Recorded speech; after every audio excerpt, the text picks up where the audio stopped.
كمان الله واسع في ايه كمان، ايه سلوك كمان اللي ممكن اللي هيخلينا اتغير فيه، وبالذات الرجاله. يعني انا عايزه اتكلم، لو هتكلم في الشغل اكلم الراجل اكتر. يعني الست انا عايزاكي تلجئي للبيت اكتر. طبعا كلامي ده انت هترميه في الزباله انا عارفه، بس يعني اصبري عليا، هتكلم معاكي دلوقتي. بالنسبه للراجل حبيبي، انت قاعد في شغل بتاكل حرام، وقاعدين جابرينك على الحرام عشان انت يا عيني شايف ان مفيش غيرها. شايف ان مفيش غيرها، دي يبقى انت محتاج اسم الله الواسع برضه. انت لو امنت ان مفيش غيرها، ده ايه؟ ده الله واسع. ده انا هسيب الحاجه الحرام اللي بيقولوا لي عليها، وربنا هيكرمني من وسع، من حته تانية. مستحيل ابقى اكرم من ربنا. انا عايزاك تبقى عندك اليقين ده.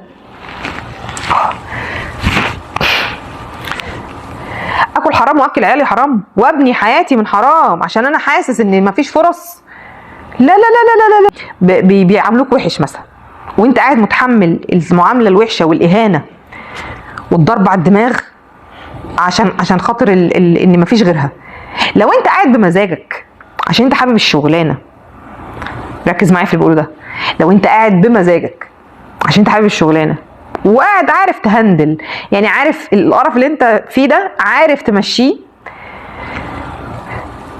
خليك تمام. لو عايز تدور على مكان تاني بمزاجك برضو روح، بس انا يهمني انك ما تبقاش قاعد عشان انت شايف ان مفيش غيرها ومفيش امل. لا لا، ده كده سوء ظن في رب العالمين. كده الحاجه الوحيده اللي مقعداك هو ان انت اسأت الظن في ربنا انه يجيب لك حاجه تانية احسن. لو هو ده السبب، لا قول يا رب انا وثقت فيك، انا ادور على مكان تاني افضل. واوعى تسيب، واوعى تنط من المركبه على الميه يا حبيبي. المركبه بننط عليها لما يبقى في مركبه تانية. تقدم على مكان تاني وتستخير ربنا. ما بصش الاقيك مضيت لي استقاله وتقول اصل عبله انا مضيت استقاله يا اولاد الهوهو منك. ليه حضرتك؟ اصل عبله امبارح قالت لنا ان الله واسع يا كلاب. اوعى تعمل كده حبيبي. بتنط من مركبه لمركبه تانية، مش بتنط لي من مركبه للميه عشان ما تغرقش نفسك وتغرق اللي حواليك.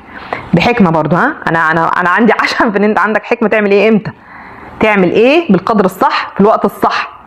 ماشي حبيبي، واستخير.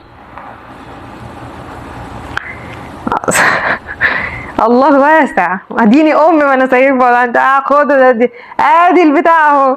لا ابوس ايدك. وانت كمان ما بصش الاقي لك انت قاعده مع جوزك مثلا، انت قاعده معاه، انا وابص الاقي لك شايله لي شنطه فوزيه في سكه على بناتك، شايله لي الشنطه على دماغك ورايحه على البيت. رايحه فين يا فوزيه؟ عبله قالت لنا ان الله واسع، مش عايزه منكم حاجه، انتوا لا بتدوني كذا ولا مقدريني، ولا انا هطلب الطلاق وماشيه والله واسع وهشوف حب في حته تانية وربنا هيكرمني بناس تانية. انت رايحه فين؟ ولا اعرفك طبعا، ولا اعرفك. انا بريئه من اللي هتعمليه حبيبتي. انت قاعده بمزاجك عشان انت عايزه تعمري البيت، عشان انت عارفه ان انت عمود البيت، عشان عارفه ان انت بذكائك وبسعه صدرك، وهكلمك دلوقتي عن سعه الصدر، ان انت قادره ان انت بشطارتك انت بس. بقول لك ايه، انت ممكن تعمري البيت كله بشطارتك وبذكائك انت بس.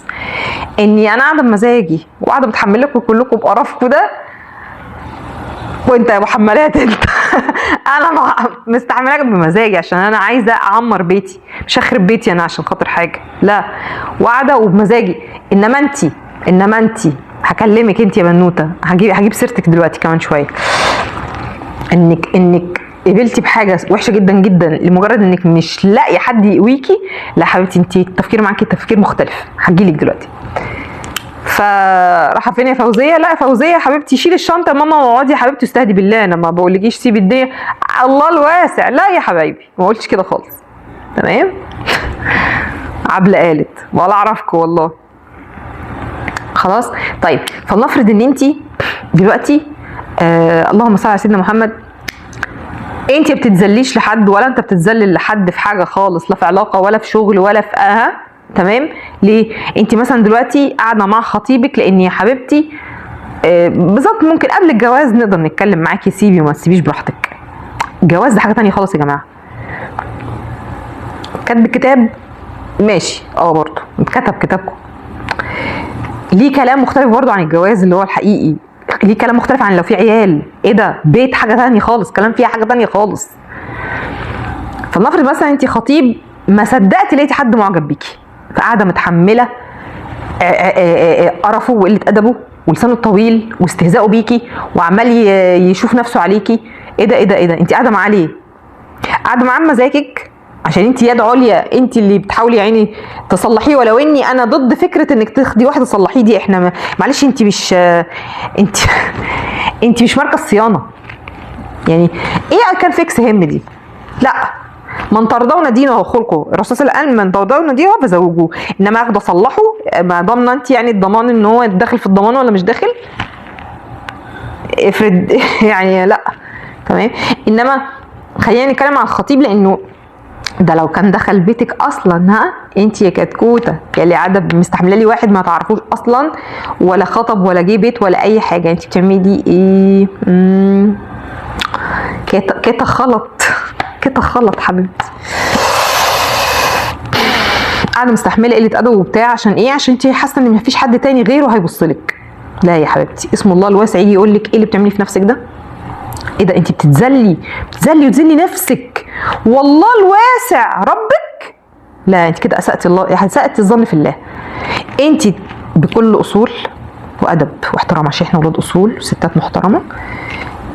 بعد اذن حضرتك يا طنط، والله انا بعتذر جدا. ادي الدبله وادي الهدايا، ليه؟ خير ان شاء الله، ربنا يرزقه بالاحسن مني، وان شاء الله خير يا رب يا رب. يديله الاحسن زوجه. تقولي السلام عليكم كل هدوء وادب واخلاق، ووري احلى اخلاق عندك، وتقولي وتجري جري على اسم الله الواسع اللي انت دايما فاكراه. عشان كده انا بكلمك على موضوع الذكر. ليه؟ انت لما بتفتكري ربنا طول الوقت، فهتفتكري ربنا الواسع في وقت من الظروف حياتك اهي، تبقى قايله الله واسع. لا انا مش ههين نفسي. ليه؟ اللي جاب ده ما خلقش غيره. في 8 مليار على الارض، يديني الاحلى منه 60 مره. تمام يا حبيبتي؟ طيب انا انت بس بتقولي برضو انا ما لقيتش، انا ما اعرفش حد تاني اعجب بيه غير ده. يعني انا صعب جدا ان انا اعجب بحد. وزعلانه انت ومقهوره عماله تعيطي بالدموع في الرسائل اني انا زعلانه جدا وسابني ومشي وانا نادر ما الاقي حد اعجب بيه. يا حبيبتي انت فاكره ان ده اخر واحد. ربك يجيب لك واحد تاني قريب ان شاء الله، وان شاء الله تعزميني يا ستي في فرحك قريب، ويقول لك ايه ده ايه ده ايه اللي انت فاكره نفسك ان هو ده اخر واحد انت تقدري تعجبي بيه ويخش دماغك وتحبيه. لا يا حبيبتي، في واحد تاني احلى هناك اهو تتفاجئي بيه. ماشي؟ الله واسع. فما تيأسيش اليأس ده ولا تقولي فاتتني الفرصه دي. لا حبيبتي خلاص، في فرص تانية كتير. الله الواسع عنده خزائن الفرص لا تنفذ. ها اتفقنا كده؟ طيب ايه كمان؟ رابع حاجه احنا دلوقتي في الحاجات، في السلوكيات اللي احنا بتتغير لما بنعرف اسم الله الواسع. عشان بس ايه، انا بفسحكم كتير فبعرفك احنا فين دلوقتي. من رابع حاجه احنا بتتغير لما بنعرف اسم الله الواسع، هو ان احنا بنطمع جدا فيه، بنطمع في الدعاء.